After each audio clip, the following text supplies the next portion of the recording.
Hello friends, welcome to our YouTube channel, Business Mind. Today's topic is Manager X and Manager Y. This theory was introduced by Douglas McGregor in his famous book, The Human Side of Enterprise, in 1960. This theory reflects two different views of managers regarding employee motivation and work performance. That is, it tells what attitude the employees have towards the manager and it tells about what the manager thinks about the employees. In this video, we know this theory in detail with examples. First, let's understand Manager X's assumptions. Manager. First, employees are lazy by nature and want to avoid work. This implies that Manager X perceives employees as inherently lacking motivation and preferring to avoid tasks whenever possible. It suggests a belief that work is something inherently undesirable for employees. Second, they have no leadership abilities and need constant direction. Manager X assumes that employees lack the capacity to take charge or guide themselves. Instead, they require continuous guidance and supervision from their managers. This viewpoint suggests a lack of trust in employees' ability to make decisions or lead themselves. Third, they do not like work and want to work as little as possible. This point reiterates the notion of inherent laziness among employees, implying that they have a natural inclination to minimize their effort and involvement in work-related activities.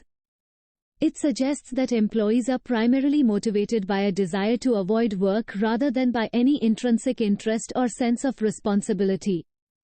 Fourth, he believes that employees are mostly motivated by punishment and they will work harder only when they are told forcefully. This final point suggests that Manager X relies heavily on negative reinforcement as a means of motivating employees.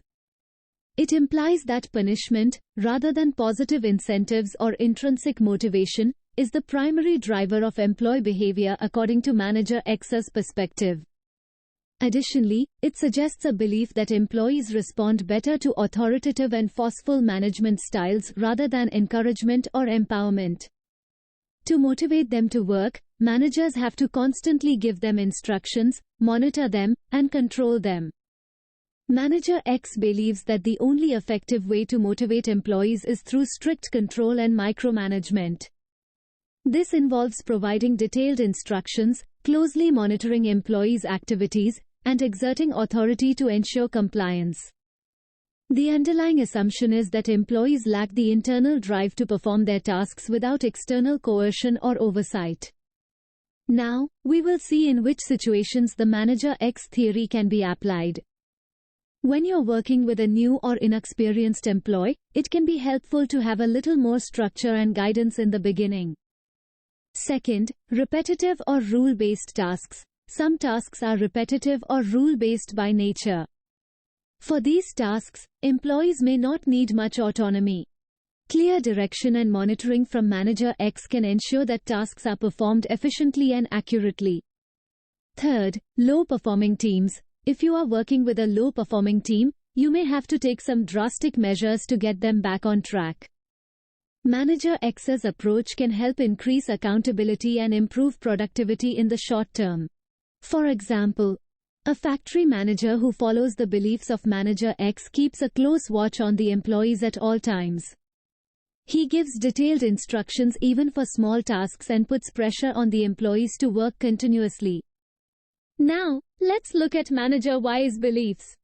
Manager Y believes that first, employees remain engaged and like to accept challenges. Manager Y believes that employees are inherently motivated by engaging tasks and challenges. Rather than avoiding work, they actively seek out opportunities to test their skills and capabilities. This perspective suggests that employees find fulfillment and satisfaction in overcoming obstacles and achieving meaningful goals. Second, they have creativity and problem-solving skills.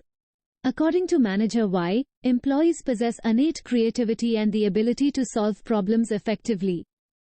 This viewpoint acknowledges the potential for innovation and resourcefulness within the workforce. It implies that employees are not just passive participants in their work but active contributors who can generate new ideas and solutions. Third, in the right environment, they can dedicate themselves to achieving the goals of the organization. Manager Y recognizes that creating the right conditions and environment is essential for fostering employee dedication and alignment with organizational goals.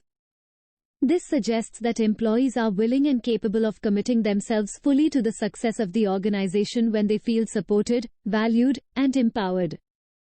Fourth, motivated by autonomy, challenge, and opportunity for growth, Manager Y understands that employees are motivated by factors such as autonomy, challenging tasks, and opportunities for personal and professional growth. Rather than relying on external control or punishment, Manager Y seeks to inspire and empower employees by providing them with autonomy to make decisions, offering stimulating challenges that allow them to stretch their abilities, and creating avenues for continuous learning and development. To motivate them to work, the manager gives them freedom, gives them challenging tasks, and encourages their creativity and problem-solving skills. Now, we will see in which situations Manager Y theory can be applied. First, experienced and skilled employees. If you have a team of experienced and skilled employees, they may need more autonomy and ownership to be successful. Manager Y's approach can help him utilize his creativity and problem-solving skills. Secondly, complex or creative tasks. For complex or creative tasks, employees should be able to learn and experiment with new things. Manager Y's approach may encourage them to take risks and innovate. Third, where high-performing teams. If you're working with a high-performing team, they may need motivation and support to maintain success. Manager Y's approach can help build on their strengths and make them feel invested in achieving the organization's goals. For example, a manager of a software company who follows the beliefs of Manager Y gives autonomy to employees. He involves them in setting goals and creating strategies to reach them. He encourages their creativity and gives them the opportunity to learn new things. So, friends, today we learned about the theory of Manager X and Y. We saw that these theories make completely different assumptions about employees. Manager X emphasizes controlling employees, while Manager Y emphasizes empowering employees. It is important that you as a manager understand that no one theory is suitable for all situations. Get to know your team members, understand their skill sets, and use the approach that will help them succeed. Sometimes you may have to be strict, but in most cases, trusting and empowering your employees can make them more accountable and productive. I hope you found this video informative and enjoyable. If you liked this video, please like and share it. Also, don't forget to subscribe to my channel for other management-related topics. If you have any questions, write in the comments below. Thanks until see you in the next video.